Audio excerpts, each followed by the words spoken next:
algo muito mais sério que está acontecendo no Brasil do que a possibilidade de volta à presidência de um ex-presidiário que esteve à frente dos esquemas aí todos que saquearam o Brasil para financiar um projeto de poder totalitário e financiar ditaduras no exterior, ditaduras amigas, né?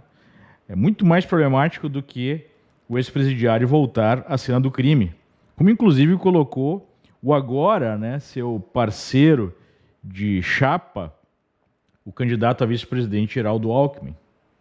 Eu me refiro ao estado policialesco que emerge no Brasil nos últimos anos. Quando Zé Dirceu disse que o PT iria tomar o poder, o que é muito diferente, segundo ele, de ganhar uma eleição, ele estava se referindo justamente a isso. Ao longo das últimas décadas, a esquerda aparelhou várias instituições. Para o projeto gramsciano de criação da hegemonia do PT, o aparelhamento mais importante foi do sistema educacional, das escolas e das universidades. As universidades hoje são completamente dominadas pela extrema esquerda. E essas universidades não têm mais o objetivo de ensinar qualquer coisa útil. Por isso que os alunos brasileiros têm as piores notas aí no mundo. Mas sim formar militantes, especialmente nas chamadas humanas, incluindo aí os jornalistas.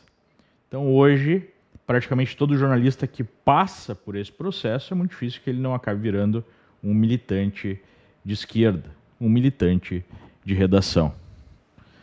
Não é só jornalista, né? Os advogados que vão virar procuradores, juízes, quem sabe até ministros, passam pelo mesmo processo. Historiadores, cientistas políticos e assim por diante. E aí nós temos a imprensa operando como um aparelho de hegemonia. Seja por uma questão ideológica, já que é uma inclinação à esquerda dos seus integrantes, seja por uma questão mais pragmática, né? Por din-din, já que o maior financiador da imprensa no Brasil tem sido o Estado.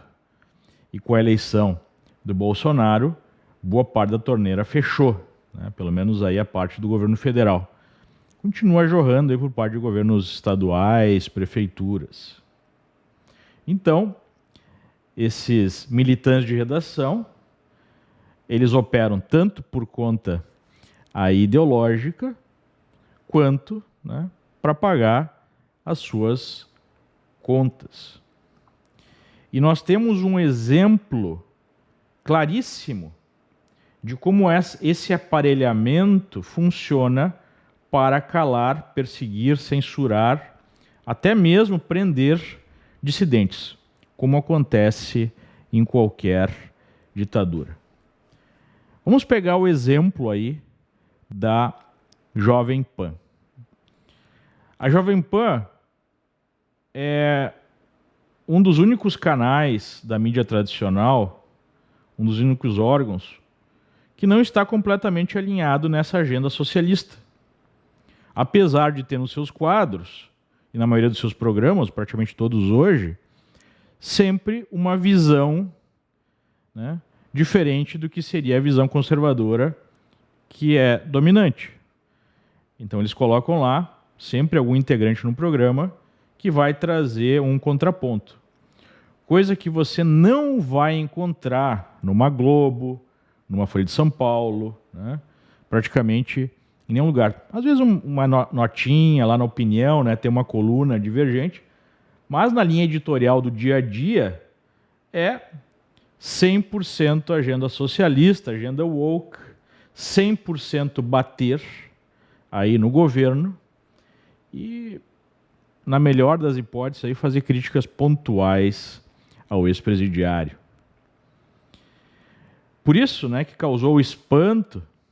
Há mais ou menos uma semana eu vim aqui, ou não causou tanto espanto assim, porque esse processo ele vai crescendo e vai chegando a pontos impressionantes, né? A patamares impressionantes de deterioração do Estado de Direito. Nós lemos aqui uma matéria do UOL que mencionava o envio para a Jovem Pan, por parte da Justiça Eleitoral, de uma notificação pedindo explicações sobre o viés que a empresa jornalística teria, que seria muito favorável ao governo Bolsonaro. Ora, alguma outra, né, imprensa e algum outro órgão recebeu esse tipo de notificação? Eles passam o dia inteiro, 24 horas por dia, 7 dias por semana, fazendo campanha contra o governo, contra o candidato à reeleição, Bolsonaro. Isso é patente, né? Qualquer pessoa minimamente honesta vai perceber isso. Podemos mencionar aqui aquela entrevista, né?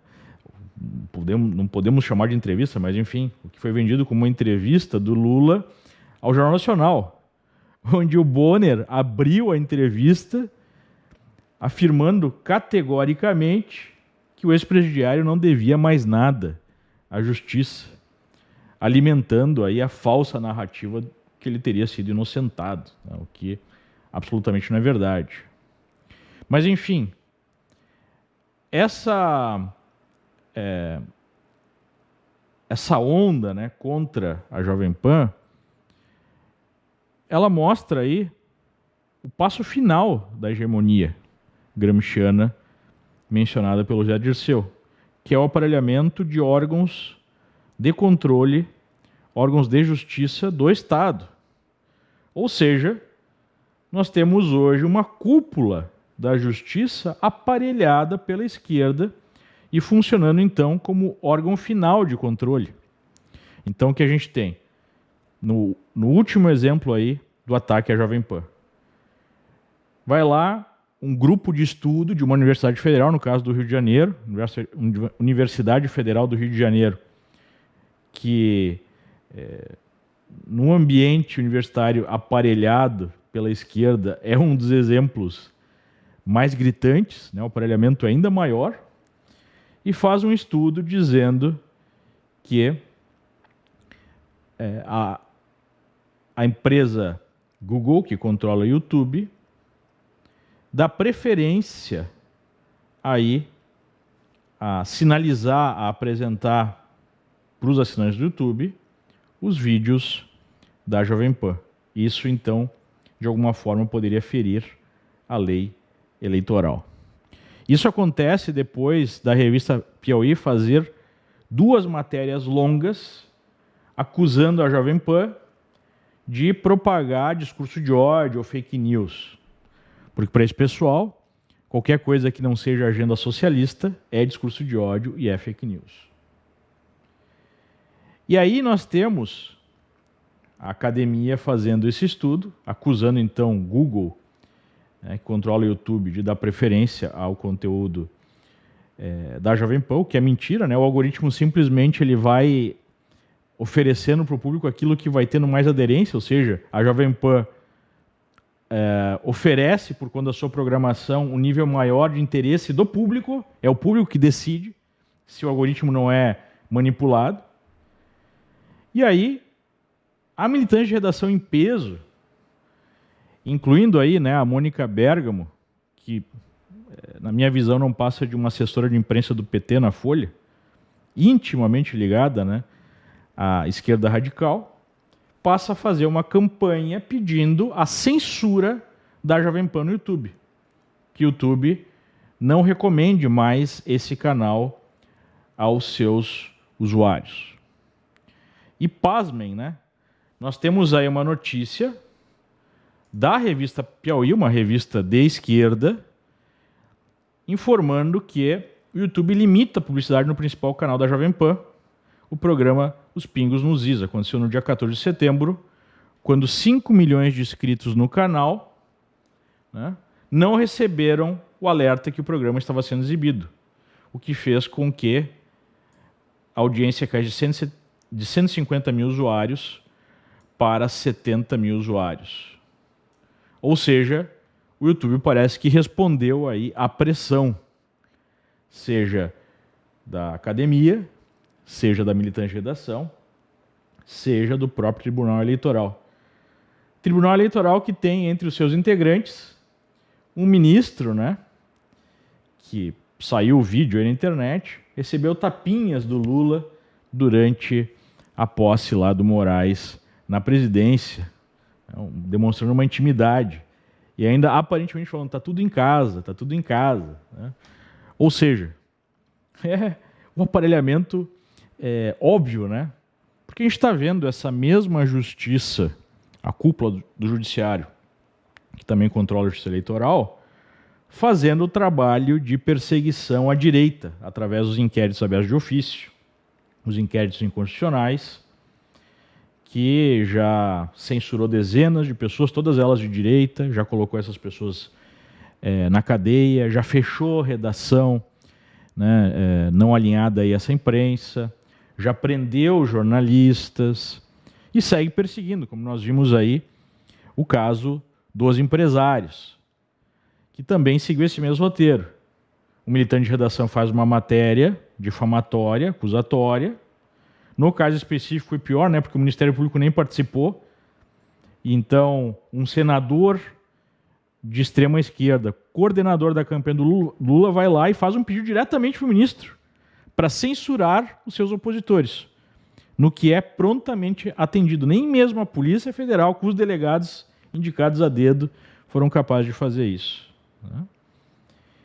Então, se monta no Brasil, está estabelecido no Brasil, uma ditadura, com o seu aparato de repressão. Na Alemanha Oriental nós tínhamos um órgão específico para isso, que era a Stasi. Em todas as outras ditaduras sempre há uma polícia política. E no Brasil não precisamos dessa polícia política para impor a ditadura de esquerda, porque nós temos esses órgãos, né? A academia para fazer os estudos, as listas, especialmente ligadas à internet, que é um ambiente que a esquerda controla menos e quer passar a censurar e controlar, ou para órgãos da imprensa não alinhados como a Jovem Pan. Aí o resto da militante de redação faz matérias, né, supostamente jornalísticas, mas são peças de perseguição, que são utilizadas pelos políticos de esquerda para ir até a justiça aparelhada, e essa justiça aparelhada, então, vai mandar um ofício, né, pedindo o enquadramento, ou vai censurar, ou vai até mesmo prender.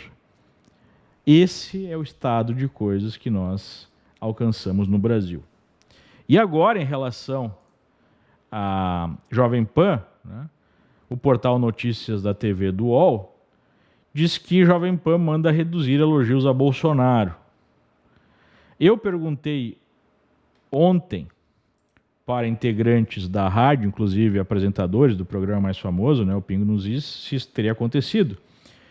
E 2 me disseram que não, que eles não foram aí abordados para baixar o tom, para influenciar na sua pauta. Mas os 2 me reportaram que há sim uma grande apreensão entre os executivos da empresa por conta dessas ameaças vindas aí da imprensa, ação já do próprio Google, já que a maior parte da audiência vem no canal do YouTube, e também da Justiça Eleitoral, que está sim pressionando pela censura do canal.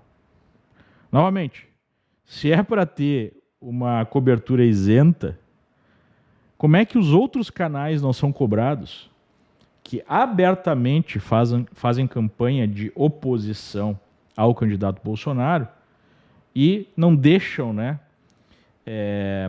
de esconder a sua preferência óbvia pelo ex-presidiário? É esse, né, o grande esquema que a esquerda montou para conduzir o Brasil a uma realidade venezuelana. Já está toda a estrutura montada.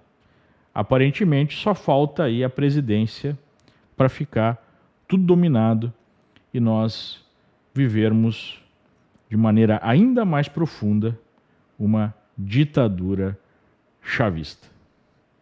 É isso que está em jogo, não só nessas eleições, mas nos próximos anos.